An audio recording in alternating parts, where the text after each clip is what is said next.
In the bright sunshine of the Australian spring and summer, thousands of tourists from all corners of the country make their way to Tasmania to holiday in surroundings of scenic beauty, almost unequaled throughout the world.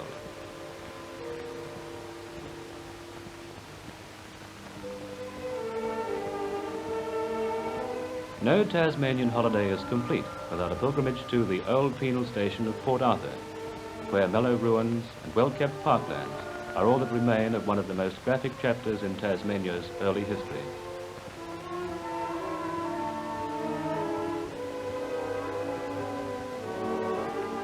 Today, only a handful of people, guides and caterers, live in the old settlement, and the tourists provide their livelihood. But between 1832 and 1877, 30,000 convicts whose crimes ranged from murder to petty theft lived out their lives here. The leg irons, the man traps, the floggings and starvation of Port Arthur gave novelist Marcus Clarke material for the bestseller, The Term of His Natural Life. And today, Port Arthur in Ruins is the bestseller of the Tasmanian tourist industry.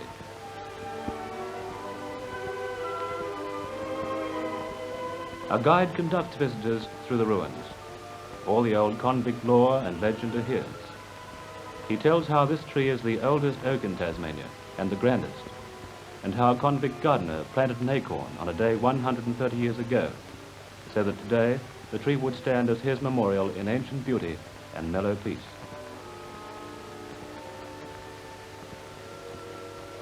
All this land was reclaimed from the sea by chain gangs who worked with only picks and shovels.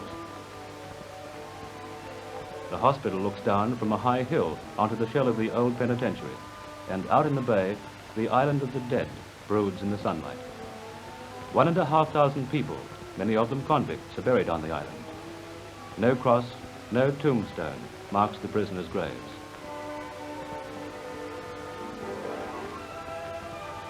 A tree-shaded walk where crinolined ladies strolled with red-coated soldiery leads to derelict government house.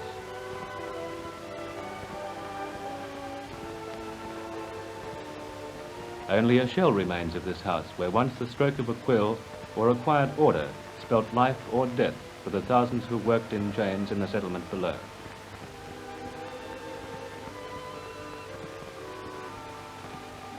Port Arthur's magnificent old church is steeped in legend. It was never consecrated, some say because the blood of a murdered convict stained its foundations.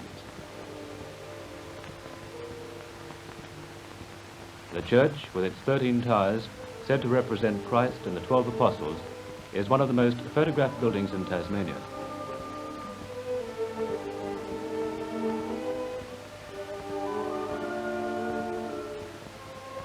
No one knows who designed the church, but legend has it that it was planned by a convict who received a free pardon for his work.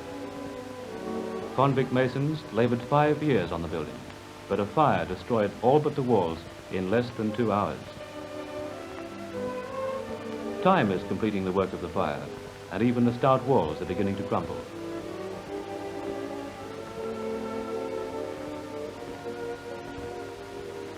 The Tasmanian government now owns every building in Port Arthur, and skilled men work constantly to check the ravage of age.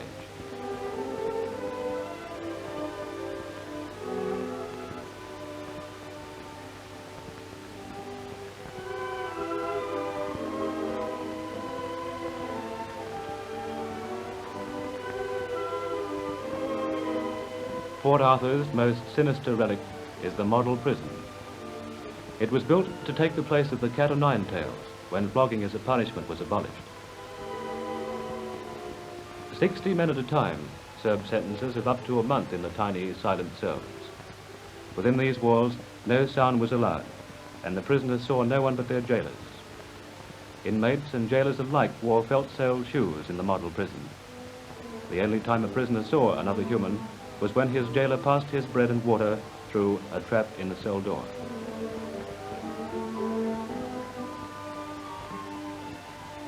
Today, the bell that once tolled from the old church stands for safety in the courtyard of the model prison.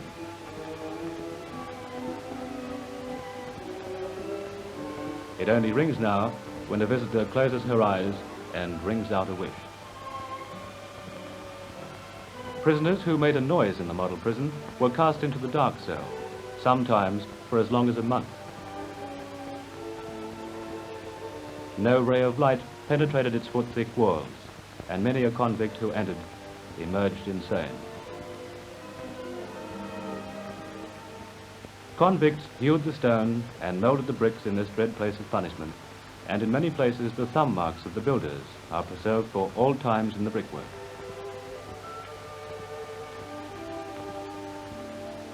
Those who went mad were confined in the lunatic asylum, which shares a hilltop with the model prison. Today, it serves as Port Arthur's town hall, and the clock, which once told the hour from the penitentiary, is mounted in its tower.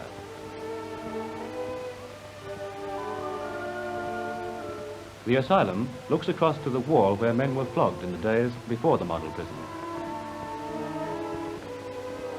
Above the wall is the cottage where famed Irish exile and political prisoner William Smith O'Brien lived. Today, the cottage has been taken over as a hostel by the Tasmanian Youth Hostelers Association.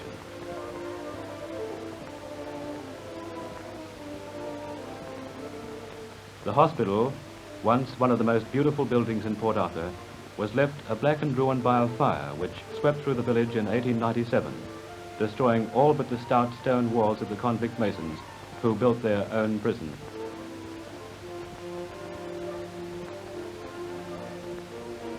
The penitentiary too was a victim of the fire, and only its walls are standing.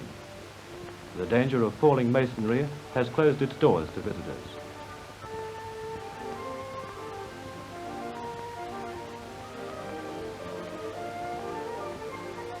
Today, only lizards and spiders inhabit its deserted fabric, and the flagstone floor is sinking and buckling to make way for weeds and wildflowers.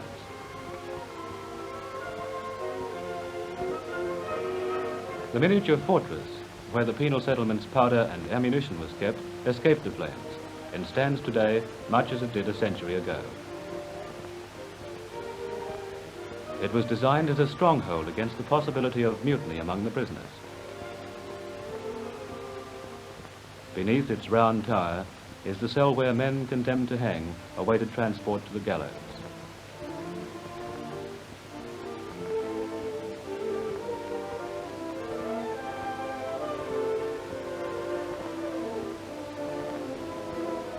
Port Arthur's museum is privately owned and contains many of the only records in existence of the settlement's early days.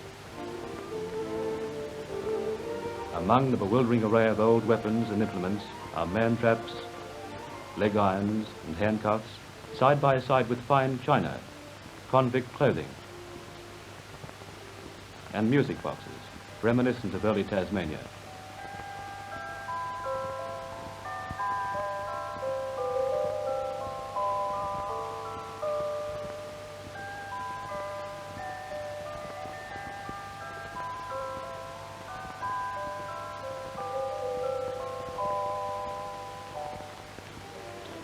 There are no longer men in chains at Port Arthur.